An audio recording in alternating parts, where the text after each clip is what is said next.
Dünyanın en az okunan ama üzerinde en çok fikir sahibi olunan eserlerinden birinin Komünist Manifesto olduğunu biliyor muydunuz? Peki nedir bu Komünist Manifesto? GZT'ye abone olmayı unutmayın.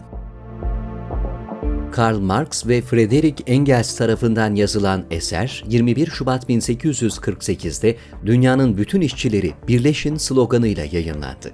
Manifesto, proletaryanın yani işçi sınıfının burjuva düzenini bir devrimle ortadan kaldırması gerektiğini söylüyordu.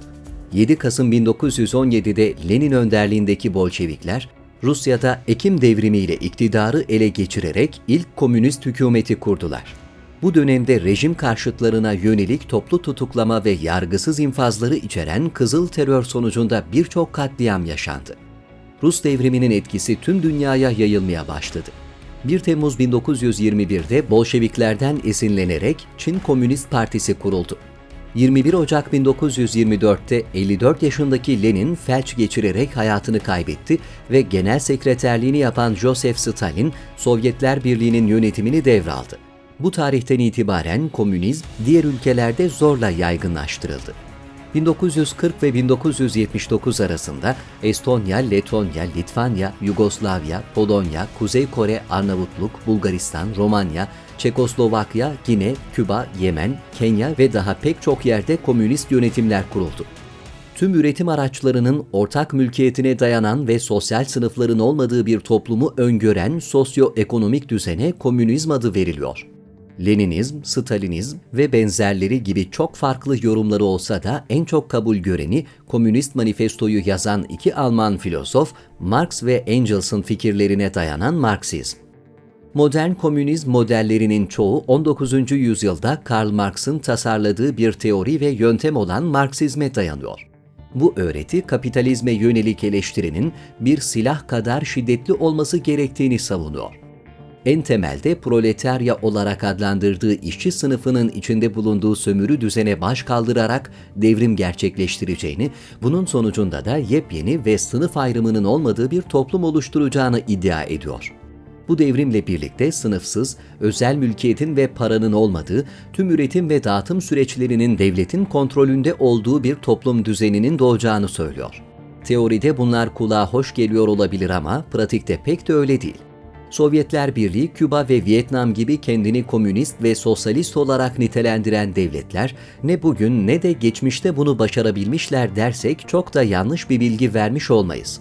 1800'lerin sonlarından itibaren Avrupa'nın büyük bir bölümünde yayılan ve Marksist teoriye dayanan komünizm hareketi, militan destekçileriyle kıtadaki bir dizi başarısız devrimde etkili oldu.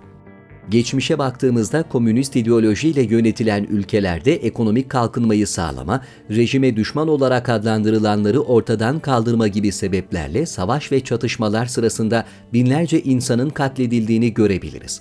Gelin kısaca birkaç örneği inceleyelim. Ukraynalıların Holodomor olarak adlandırdıkları ve Türkçe'de büyük kıtlık olarak ifade edilen olayı hiç duydunuz mu? Stalin zamanında hızlandırılan kolektifleştirme uygulamasına göre küçük toprak sahiplerinin ellerindeki topraklar alınıp büyük devlet çiftliklerine dönüştürülüyordu. Kolektifleştirmenin sonucunda milyonlarca insan 1930'lu yılların başında açlığa ve ölüme mahkum edildi ve bu olay çoğu tarihçi tarafından soykırım olarak nitelendirildi. Kırım Tatarlarının 2. Dünya Savaşı sırasında insanlık dışı bir muameleye maruz bırakılarak öz vatanlarından sürgün edilmesinin de Stalin döneminde gerçekleştiğini bilmeyen yoktur. Çin'de Mao önderliğinde 1949'da gerçekleştirilen komünist devrimin ardından yaşananlar da pek farklı değildi.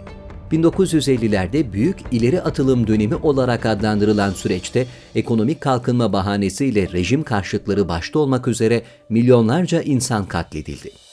Kamboçya'da Kızıl Khmerlerin yaptığı katliamlar, Bulgaristan'da 1980'lerin sonlarında Türk azınlığa uygulanan asimilasyon ve zorunlu göç politikası gibi daha birçok olayı örnek verebiliriz.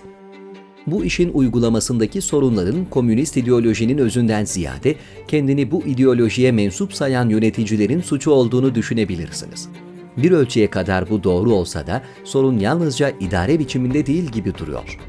Son yıllarda İlber Ortaylı ve Celal Şengör gibi isimlerin Marx'ın komünist ideolojiyi formüle ederken faydalandığı Hegel ve onun diyalektik felsefesini zırva ya da geri zekalılık gibi ifadelerle tanımlıyor. Bu ifadelerin doğru ve yanlışlığını tartışmak bu videonun süresini aşar. Ancak komünizmin sadece karşıt ideolojileri benimseyen kişiler tarafından değil, aynı zamanda farklı alanlarda çalışan bilim insanları tarafından da eleştiri konusu olduğunu söylemekle yetinelim.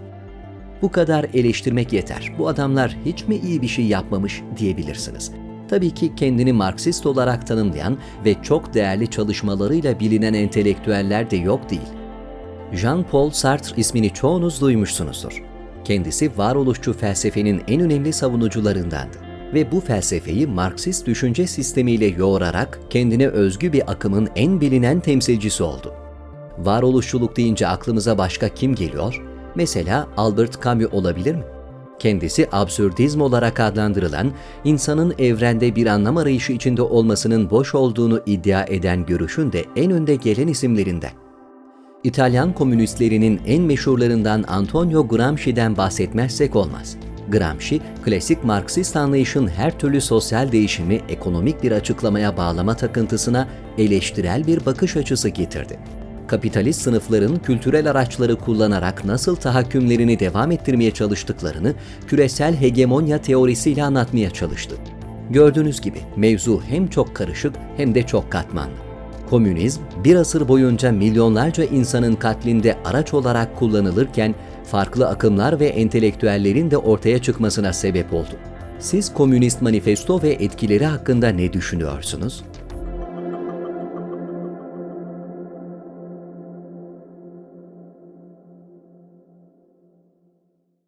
Dünyanın en az okunan ama üzerinde en çok fikir sahibi olunan eserlerinden birinin Komünist Manifesto olduğunu biliyor muydunuz?